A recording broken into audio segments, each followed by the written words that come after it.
एक भारतीय आत्मा के रूप में विख्यात आधुनिक हिंदी के राष्ट्रीय कवि, हिंदी राष्ट्रीय पत्रकारिता के भीष्म पितामह एवं हिंदी गद्य के निर्माताओं में गद्य भाषा और गद्य शैली के अपने खास तेवर के लिए अपनी अलग से पहचान ज्ञापित करने वाले महान शख्सियत को आज हम याद करते हैं।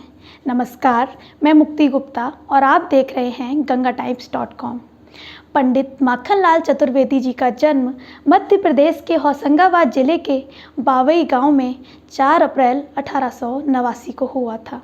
इनके पिता का नाम नंदलाल चतुर्वेदी था। वे अपने ग्राम सभा में स्थित प्राथमिक विद्यालय में अध्यापन का कार्य किया करते थे। इनकी माता का नाम श्रीमती सुंदरी देवी था। बचपन से ही दुनिया और खुद से भी लड़ते हुए माखनलाल जी ने जो यात्रा तय की थी वह सबसे अलग मगर सबके साथ तय की थी। यह साथ होना और अलग होना ऐसे बारीक लकीर से बटा था जिसका बयान सिर्फ एक कविता से ही संभव होता है। माखनलाल जी ने अपनी प्रारंभिक शिक्षा अपने गांव से ही प्राप्त की थी, जिसके बाद उन्होंने घर पर ही संस्कृत, बांग्ला, गुजराती और अंग्रेजी भाषा का अध्ययन किया था। लोग उनके बारे में कहते हैं कि मंदिर के पास ही एक बड़े से शिलाखंड पर बैठे बालक माखनलाल संस्कृत का अध्ययन करते और अपने प्रिय हिंदी ग्रंथ लल्लू लाल का प्रेम सागर पढ़ा करते थे। एक महान कवि, संयत विचारक, साहित्यकार और राष्ट्र नेता के रूप में सेवा करने वाले माखन दादा का किशोरावस्था से ही स्वावलंबन, स्वाधीनता, परिश्रम, स्वाभिमान और परोपकार आदि नैतिक मूल्यों से साक्षात्कार हो गया था। उनके किशोर हृदय से विस्मृत उद्गार इस बात की साक्षी हैं। जब लियो फकीरी वाना, मांग क्यों खाना टुकड़े हराम के, तू फाके पर हरदम रहना, भूख प्यास सुख दुख सब सहना, प्राण गए तो कभी न कहना हम गुलाम हैं दाम के, तू रियाज कर ऐसा भाई, नाम खुदा है अटल कमाई, बचो बुरे से करो भलाई, बनकर बंदे राम के। यह विराट कवि रूप उनके जीवन के सभी पहलुओं पर आजीवन हावी रहा, चाहे साहित्यिक क्षेत्र हो अथवा क्रांतिकारी क्रियाकलाप। इसी कवि रूप ने दादा की मानवतावादी विचारधारा और आस्था की रक्षा भी की। हिंदी प्रेमी, महान स्वतंत्रता सेनानी और सुप्रसिद्ध कहानीकार पंडित माधवराव सप्रे के हिंदी केसरी ने सन 1908 में राष्ट्रीय आंदोलन और बहिष्कार विषय पर माखनलाल चतुर्वेदी जी को प्रथम चुना। सप्रे जी को माखनलाल चतुर्वेदी जी की लेखनी में अपार संभावनाओं से युक्त एक पत्रकार के दर्शन हुए। उन्होंने माखनलाल जी को इस दिशा में प्रवृत्त होने के लिए प्रेरित किया। यद्यपि अपने युग की हिंदी संसार को महान हस्तियों का प्रथम सम्मेलन 1911 में हो पाया, तथापि उनके बीच गुरु शिष्य का एक नाता हो गया था। 1913 में खंडवा के हिंदी से भी कालूराम गंगरांडे ने मासिक पत्रिका प्रभा का प्रकाशन आरंभ किया, जिसके संपादन का दायित्व माखनलाल जी को सौंपा गया। 1913 में उन्होंने अध्यापन की नौकरी छोड़ दी और पूरी तरह से पत्रकारिता, साहित्य और राष्ट्रीय आंदोलन के लिए समर्पित हो गए। इसी वर्ष कानपुर से गणेश शंकर विद्यार्थी का साप्ताहिक प्रताप का संपादन भी प्रकाशन आरंभ किया गया। 1916 के लखनऊ कांग्रेस अधिवेशन के दौरान मैथिली शरण गुप्त और महात्मा गांधी जी से लखनऊ में मुलाकात हुई। बालकृष्ण शर्मा ने भी अपने काव्य दर्श की एक भारतीय आत्मा को यहाँ पहचाना।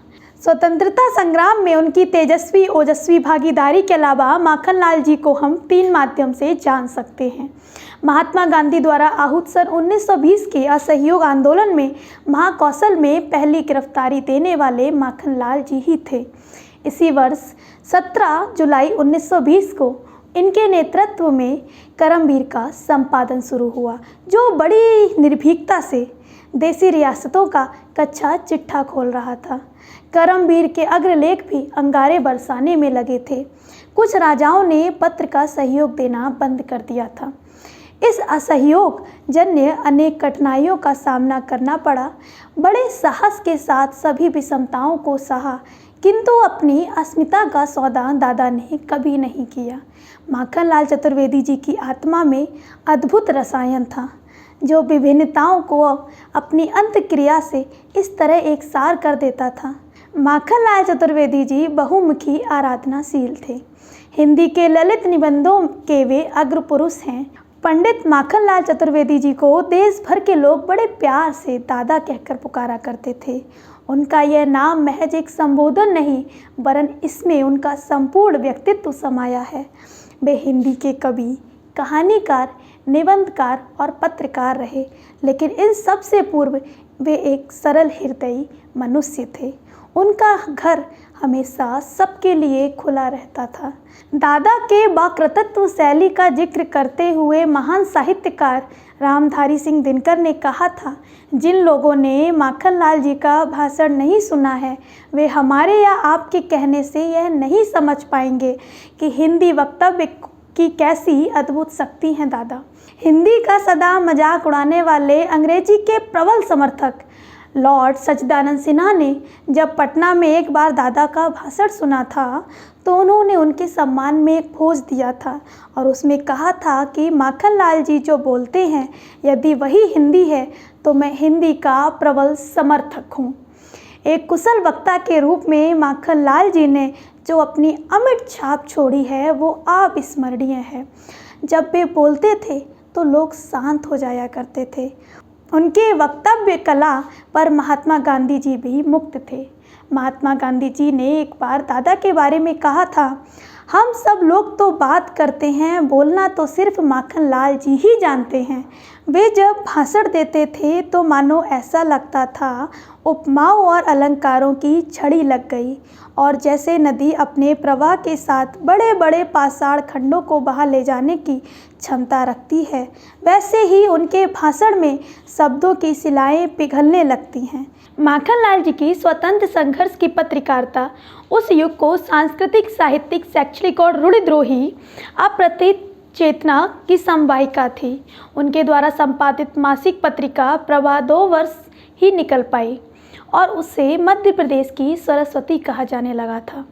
प्रभा, करमवीर और प्रताप आदि पत्रों का संपादन करते हुए हमारे कवि सेनानी ने स्वाधीनता की चेतना को लाखों करोड़ों देशवासियों में जागृत करने में अद्भुत सफलता प्राप्त की। करमवीर गांधी जी के करमवीरत्व का सजीव स्मारक था। गांधी जी के व्यक्तित्व और उनके कर्मण्य चेतना ने उनकी अहिंसात्मक विचारधारा में और अफ्रीका में इसी विचारधारा के अंतर्गत प्राप्त सफलताओं ने माखनलाल जी को अभिभूत कर दिया था। करमवीर का अत्यधिक मनोयोगपूर्ण संपादन, निर्भीकता और उदात्त समर्पण की अंतः भूमि पर राष्ट्र और अंतर्राष्ट्रीय को जोड़ सकने वाली मनीषा से संपन्न था। स्वाधीनता के अतिरिक्त असहकारिता, असहयोग, प्रजातंत्र, खिलाफत, रोलट एक्ट, पंचायत राज, देसी राज्य, हिंदू मुस्लिम भेद नीति, क्रांतिकारी आंदोलन और गरम और नरम दल जैसे अनेक धधकते हुए प्रश्नों और विषयों पर करमवीर अनुचिंतन समस्त भारत को उद्वेलित करता था। माखनलाल जी करमवीर के माध्यम से असहयोग आंदोलन में सक्रिय रूप से दाखिल हो गए। परिणामतः माखनलाल जी ब्रिटिश शासन की आंखों में किरकिरी बन गए। वह उन्हें गिरफ्तार करने के आधार की तलाश करने लगे।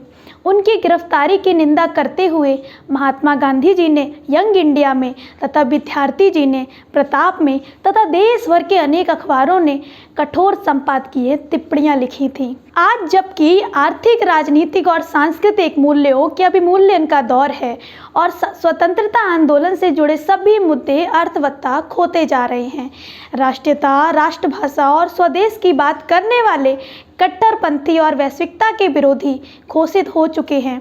माखनलाल जी जैसे योद्धा का संपूर्ण जीवन और संपूर्ण कृतित्व एक प्रकाश का स्तंभ है। उनके संपूर्ण जीवन पर अगर नज़र डाली जाए तो हम यह कह सकते हैं कि उन्होंने किसी एक क्षेत्र में ही काम नहीं किया, अपने संपूर्ण जीवन को राष्ट्र के नाम समर्पित कर दिया। माखनलाल जी ने अपने से भी ज़्यादा हमेशा अपने देश को चाहा है।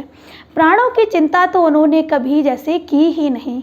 माखनलाल चतुर्वेदी जी की सरल भाषा और ओजपूर्ण भावनाओं के अनूठे रचनाकार थे। राष्ट्रीयता माखनलाल चतुर्वेदी जी के काव्य का कलेवर है और रहस्यात्मक प्रेम उसकी आत्मा। 30 जनवरी 1968 को साहित्य जगत का यह सितारा संसार से सदा के लिए ओझल हो गया था। अब तो माखनलाल जी की सिर्फ स्मृतियां ही शेष हैं। दादा माखनलाल जी जीवन भर पतझड़ झेलते रहे, पर दूसरों के लिए बसंत की कामना की उन्होंने। वे एक ऐसे क्रांति दृष्टा थे जिन्होंने जीवन के हर क्षेत्र में संघर्ष किया है।